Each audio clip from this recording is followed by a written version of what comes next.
មានមនុស្សម្នាក់ដែលខ្ញុំចង់ធ្វើម្ហូបខ្មែរឲ្យញ៉ាំជាងគេគឺយាយទួតរបស់ខ្ញុំចាំបានថាគាត់ចូលចិត្តញ៉ាំម្ហូបខ្មែរប៉ុន្តែគួរឲ្យស្ដាយកាលណាខ្ញុំនៅទូចពេកខ្ញុំអត់ទាន់ចេះធ្វើឲ្យគាត់ញ៉ាំបើចាប់ដើមពីទំព័រទី1មនុស្សដែលខ្ញុំនឹកឃើញមុនគេគឺគាត់ហ្នឹងហើយមនុស្សស្រីដែលសាមញ្ញហើយស្រស់ស្អាតបំផុតនៅក្នុងបេះដូងខ្ញុំមនុស្សស្រីសាមញ្ញម្នាក់ដែលពោរពេញទៅដោយថាមពលវិជ្ជមានយកចិត្តទុកដាក់ក្នុងការរស់នៅស្រឡាញ់មើលថែទាំខ្លួនឯងស្រឡាញ់កូនចៅខិតខំប្រឹងប្រែងរកស៊ីបើនិយាយពីផ្ទះសម្បែងរបស់គាត់វិញណារលោងស្រិលផ្ទះវិឡាអត់ដូរទេចេះតាំងពីការលក់ដូររកស៊ី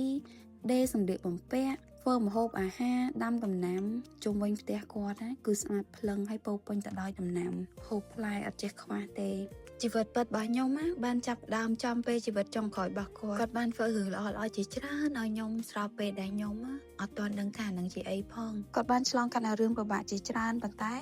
គាត់នៅតែចង់មានយើងនៅក្នុងជីវិតរបស់គាត់ហើយគាត់បានស្រឡាញ់និងមើលថែខ្ញុំបានយ៉ាងល្អគាត់បានផ្ដល់ការស្រឡាញ់មើលថែនិងភាពកក់ក្ដៅពិតប្រាកដមួយមកដល់ខ្ញុំតែយើងគ្រប់គ្នាអាចរកមនុស្សបែបហ្នឹងបាននៅក្នុងឆាកជីវិតបើយើងរកបានហើយតែយើងបានល្អចំពោះគាត់វិញនៅខ្ញុំអាចនឹងអត់មានឱកាសធ្វើអីជាច្រើនដើម្បីគាត់ប៉ុន្តែខ្ញុំមានឱកាសដើម្បីមើលថែនិងស្រឡាញ់ខ្លួនឯងបន្តពីគាត់ហើយធ្វើឲ្យបានល្អដូចគាត់ធ្វើឲ្យខ្ញុំអញ្ចឹង